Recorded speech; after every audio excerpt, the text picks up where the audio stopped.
తన ఊరితో పాటు తన జాతికి గుర్తింపు తీసుకొని రావడానికి పెద్ది ఎందుకు అంత పెద్ద కఠిన నిర్ణయం తీసుకున్నాడు? కుస్తీలో ఫైనల్ వరకు వెళ్లిన పెద్ది చివరికి కుస్తీకే దూరం కావాల్సిన పరిస్థితి ఎందుకు వచ్చింది? తనను ప్రేమించిన అచ్చి అమ్మని పెద్ది పెళ్లి చేసుకున్నాడా లేదా? రామ్ బుజ్జి అండ్ వీరభద్రంతో పెద్ది ఎందుకు గొడవలు జరిగాయి? వీటన్నిటికీ సమాధానమే పెద్ది మూవీ.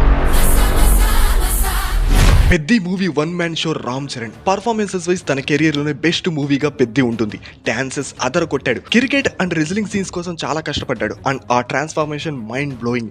క్లైమాక్స్ లో ఎమోషన్ యాక్టింగ్ తో మెస్మరైజ్ చేశాడు. హీరోయిజం ఎలివేషన్స్ కు దూరంగా ఉండి అసలు ఇలాంటి క్లైమాక్స్ ని యాక్సెప్ట్ చేయడానికి నిజంగా ధైర్యం కావాలి. చరణ్ తర్వాత మూవీలో ఆ రేంజ్ ఇంపాక్ట్ ఇచ్చింది Appal Suri character. Stylish actor అనే ఇమేజ్ కి డిఫరెంట్ గా కనిపించారు జగ్గుబాయ్. గురువు పాత్రకి శివరాజ్ కుమార్ హుందాతనం తీసుకొని వచ్చారు.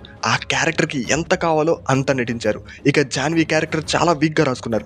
ఓన్లీ గ్లామర్ కోసమే తనని యూజ్ చేసుకున్నట్టుంది. ఫస్ట్ హాఫ్ లో స్క్రీన్ స్పేస్ చాలా ఎక్కువ, బట్ సెకండ్ హాఫ్ లో గెస్ట్ లా అప్పుడప్పుడు వచ్చి వెళ్తూ ఉంటుంది. స్పెషల్ సాంగ్ లో శృతి కూడా ఆ మ్యాజిక్ ని మ్యాచ్ చేయలేకపోయింది. ఇక దివ్యేందు, తారక్ పొన్నప్ప అండ్ అజయ్ ఘోష్ లాంటి టాలెంటెడ్ యాక్టర్స్ ఉన్నా ఎవరిని బుచ్చి సరిగ్గా యూజ్ చేసుకోలేదు. ఫైనల్లీ బుచ్చి డైరెక్టర్ గానే కాకుండా రైటర్ గా కూడా మెస్మరైజ్ చేశాడు. చరణ్ లాంటి స్టార్ హీరోని ఎలా హ్యాండిల్ చేస్తాడా అనే డౌట్ ఫ్యాన్స్ లో ఉంది. తాను చెప్పాలనుకున్న పాయింట్ ని ఎక్కడా కన్ఫ్యూజ్ అవ్వకుండా, ఫ్యాన్స్ కోరుకునే elevations and commercial elements miss అవ్వకుండా చెప్పాడు.